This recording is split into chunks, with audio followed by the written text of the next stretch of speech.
ವಿಶ್ವವೇ ಕಣ್ಣೆತ್ತಿ ನೋಡುವ ಹಾಗೆ ಮಾಡಿದ್ದಾನೆ. ತನ್ನ ಚಾರಿತ್ರ್ಯ ಏನು ಎನ್ನುವ ಹಾಗೆ ಸಾರಿದವನಿದ್ದಾನೆ. ಅಲ್ಲಿಗೆ ಅವನ ಬದುಕು ಪರಿಪೂರ್ಣ ಆಗಿಲ್ಲ. ಅವನ ಬದುಕು ಪೂರ್ಣಗೊಳ್ಳಬೇಕು. ಅವನ ಜೀವನ ಎನ್ನುವಂತಹ ಯಜ್ಞದಲ್ಲಿ ಪಾಲು ಹೊಂದುವುದಕ್ಕೆ ಯೋಗ್ಯ ಸತಿಯೋರ್ವಳ ಅವಶ್ಯಕತೆ ಉಂಟು. ಅಲ್ಲಿಗೆ ಅವನ ಬದುಕು ಸಂಪೂರ್ಣವಾಗುತ್ತದೆ ಎನ್ನುವುದನ್ನು ಅರಿತವ ನಾನು. ಅವನಿಗೆ ಬದುಕನ್ನು ಕಟ್ಟಿಕೊಂಡಂತಹ ಕಟ್ಟಿಕೊಟ್ಟಂತಹ ನಾನು ಕನ್ಯಾರ್ಥಿಯಾಗಿ ಹೊರಡಬೇಕು. ಯೋಗ್ಯಳಾದಂತಹ ಸತಿಯೋರ್ವಳ ಹುಡುಕಾಟದಿಂದ ಮುಂದುವರಿಯುತ್ತೇನೆ.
ಶ್ರೀಮಂತಿನಿ ಎನ್ನುವಂತ ಮಡದಿಯೊಂದಿಗೆ ಒಂದುಗೂಡಿದ ಪರಿಣಾಮವಾಗಿ ಹುಟ್ಟಿಕೊಂಡಂತ ಮಗಳು ಕೀರ್ತಿ ಮಾಲಿನಿ ನಮ್ಮ ಕುಲದ ಕೀರ್ತಿಯನ್ನು ಎತ್ತರಿಸುವುದಕ್ಕಾಗಿ ಹುಟ್ಟಿದ್ದಾಳ ಎನ್ನುವ ಹಾಗೆ ಬೆಳೆಯುತ್ತಾ ಇದ್ದಾಳೆ. ರಾಜ್ಯದಲ್ಲಿ ಸುಖ ಶಾಂತಿ ನೆಮ್ಮದಿಯಿಂದ ನಾವು ಬಾಳುತ್ತಾ ಇದ್ದೇವೆಂತಾದ್ರೆ ಇದಕ್ಕೆ ಕಾರಣ ಪರಮೇಶ್ವರನ ದಯೆ. ಏನದು ಗೆಜ್ಜೆ ಸದ್ದು ಕೇಳುವುದು?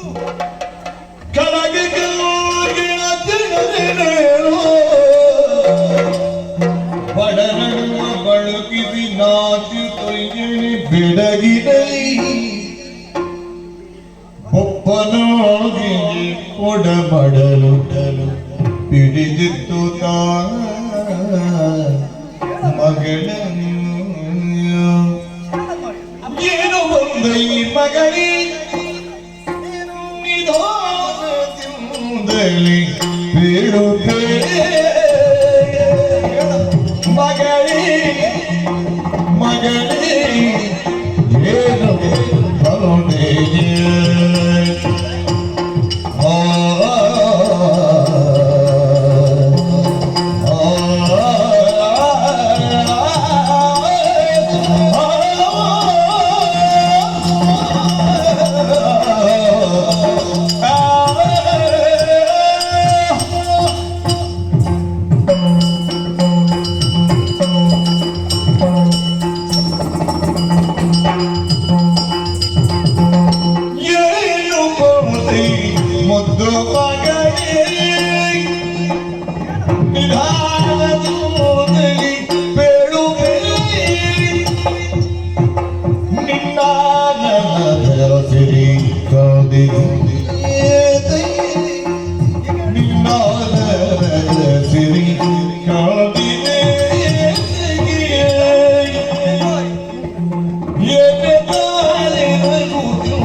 ಗೆಳತಿಯರೊಂದಿಗೆ ಆಟ ಪಾಠಗಳಲ್ಲಿ ತೊಡಗಿದ್ದಂತಹ ನೀನು ಒಂದೊಮ್ಮೆಗೆ ನನ್ನ ಆಸ್ಥಾನದ ಬಳಿಗೆ ಬಂದಿದ್ದಿ, ನನ್ನ ಸಮ್ಮುಖದಲ್ಲಿ ನಿಂತಿದ್ದಿ. ಮಗಳೇ, ನಿನ್ನ ಮುಖವನ್ನು ಕಂಡೆ ಅಂತ ಆದ್ರೆ ಸದಾ ಕಾಲ ನನಗೆ ನಮ್ಮ ವಂಶದ ಕೀರ್ತಿ ಬೆಳಗುತ್ತದೆ ಎನ್ನುವ ಭಾವವೇ ಮೂಡುವುದಮ್ಮ. ಯೋಗ್ಯರಾದಂತಹ ಗುರುಗಳಲ್ಲಿ ಬೇಕಾದಂತಹ ಶಿಕ್ಷಣವನ್ನು ನಿನಗೆ ಕೊಡಿಸಿದವನಿದ್ದೇನೆ. ಬೆಳೆದು ತಂದೆಯನ್ನು ಮೀರಿ ಬೆಳೆದು ನಿಂತಿದ್ಯಮ್ಮ.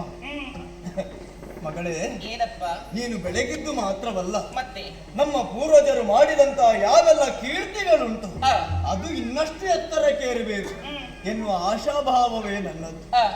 ಹಾಗಲ್ಲ ಮಗಳೇ, ಈ ಸಂತೋಷದ ಆನಂದವನ್ನು ನಾನು ಸದಾ ಕಾಲ ಕಂಡು ಮನಸ್ಸಿಗೆ ತೃಪ್ತಿಯನ್ನು ಹೊಂದುವ ಇವತ್ತು ಹಾಗಲ್ಲ. ಮತ್ತೆ ಯಾವುದೋ ಒಂದು ದುಃಖದಿಂದ, ಯಾವುದೋ ಒಂದು ಚಿಂತೆಯಿಂದ ನನ್ನೆಡೆಗಾಗಿ ಬಂದಿದ್ದಿ.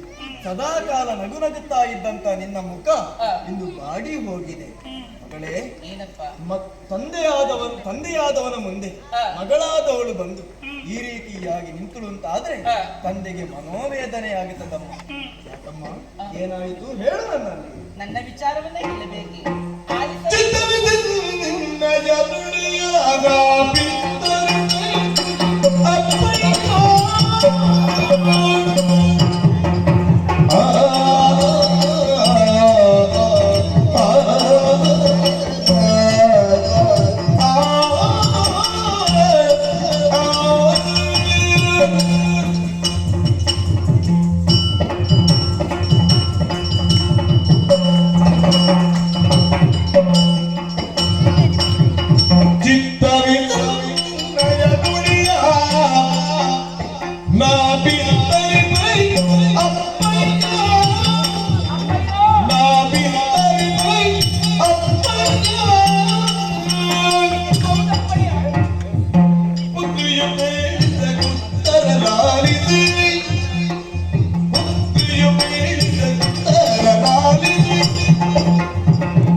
ಅಪ್ಪಯ್ಯ